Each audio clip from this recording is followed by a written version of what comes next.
IDLC finance অলিম্পিয়াডের third topic আয়ের সঙ্গে ব্যয় কিভাবে করা যায়।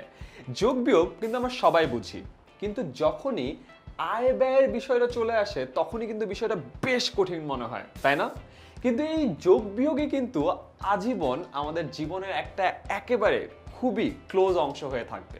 তাহলে প্রশ্ন চলে আসে, কতটুকু আয় বা কতটুকু ব্যয় করা উচিত, কিভাবে ব্যয়ের হিসাব করব, আয়ের সঙ্গে ব্যয়ের ভারসাম্যটা কিভাবে রাখতে হয়, আর এখান থেকে আমাদের সঞ্চয়ের অংশটাই বা কিভাবে চলে আসে। আয় ব্যয়ের সঙ্গে একটা শব্দ একেবারে ওতপ্রোতভাবে জড়িয়ে আছে, যেটাকে বলে বাজেট। এই বাজেট বলতে কিন্তু বাংলাদেশ সরকারের ব্যয় বা রাজস্ব সমূহের যে হিসাব আছে সেটাকে বোঝানো হচ্ছে না। ইয়েস, তোমার নিজেরও কিন্তু একটা বাজেট আছে। এই বাজেট বলতে তোমার ব্যক্তিগত আয় ব্যয়ের পরিকল্পনাকে বোঝানো হচ্ছে। এই বাজেট পরিকল্পনা এক মাসেরও হতে পারে, এক সপ্তাহেরও হতে পারে, আবার ওই যে মনে আছে না মানিফাই অ্যাপ, প্রতিদিনেরও কিন্তু হতে পারে। আয় এবং ব্যয়ের ভারসাম্য রাখতে হলে একটা বাজেট পরিকল্পনা যদি থাকে তাহলে পুরো ব্যাপারটা অনেক সহজ হয়ে যায়। অর্থাৎ প্ল্যানিং করা, এই মাসে কেনাকাটার জন্য কত খরচ করবে, কোন ড্রেসের জন্য কত টাকা রাখবে, ঘড়িটাকে কিনবে, আমার ঘড়িটা নাই অবশ্য, দেখছো আমি অনেক গরিব, যাই হোক, বই কেনার জন্য কত টাকা রাখবে, আবার বন্ধুদের সাথে রেস্টুরেন্টে কত টাকা খরচ করবে, বেশি দামি রেস্টুরেন্টে যাবে নাকি কম দামি রেস্টুরেন্টে যাবে, ফুচকা খাবে নাকি একটা স্টেক খাবে, এগুলোর সাথে কিন্তু আয় ব্যয়ের হিসাবটা ধরে রাখতে হবে। বাজেটে আয়ের থেকে ব্যয় বেশি হচ্ছে কিনা সেটা খেয়াল রাখতে হবে। যদি সেটা হয়ও তাহলে খরচ কোন কোন সেক্টর থেকে কমিয়ে আনতে হবে সেই জায়গাটা লক্ষ্য রাখতে হবে। আরেকটা সূক্ষ্ম তফাৎ বুঝিয়ে দেই, একটাকে বলে খরচ, আরেকটাকে বলে বিনিয়োগ। তুমি একটা কোনো জায়গায় যেয়ে খেলা, সেটা একটা খরচ।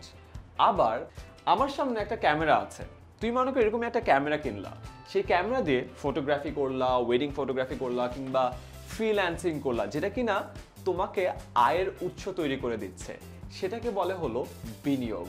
খরচ আর বিনিয়োগের পার্থক্য বুঝতে পেরেছো তো, রাইট? খরচ তোমাকে ভবিষ্যতে কোনো টাকা আনে না, কিন্তু বিনিয়োগ তোমাকে ভবিষ্যতে তোমাকে টাকা এনে দেওয়ার একটা সুযোগ তৈরি করে দেয়। অপরদিকে খরচটা আরেকটা খুবই কমন এক্সাম্পল বলি, যেটা কিনা আমরা স্টুডেন্ট লাইফে হয়তো বা ফেস করে এসেছি, যে বন্ধুকে টাকা ধার দেয়া। এটা কিন্তু কখনোই বিনিয়োগের মধ্যে পড়ছে না, কারণ পরবর্তীতে সেখান থেকে আয়ের কোনো সুযোগ নেই, উল্টো টাকাটা ফেরত পাওয়া কিনা এটাই কিন্তু একটা সন্দেহের ব্যাপার হয়ে দাঁড়ায়। পরবর্তীতে ব্যয় করার ক্ষেত্রে এই বিষয়গুলো কিন্তু অবশ্যই মাথায় রাখতে হবে, তাহলে আয়ের সঙ্গে ব্যয়ের ভারসাম্য যেমন রাখা সহজ হবে, তেমনিভাবে সঠিক জায়গায় বিনিয়োগের অভ্যাসটাও তৈরি হবে।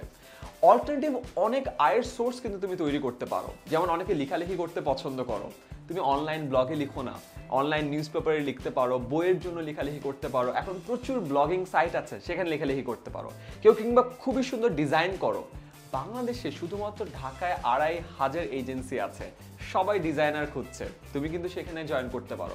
এই যে আমরা ভিডিওর থ্রুতে কথাবার্তা বলছি, এই ভিডিও কিন্তু একজন এডিট করে, এডিটিং এর কাজ যদি তুমি পারো তাহলে কিন্তু তুমি ঘরে বসে ফ্রিল্যান্সিং কাজ করে অনেক টাকা ইনকাম করতে পারো।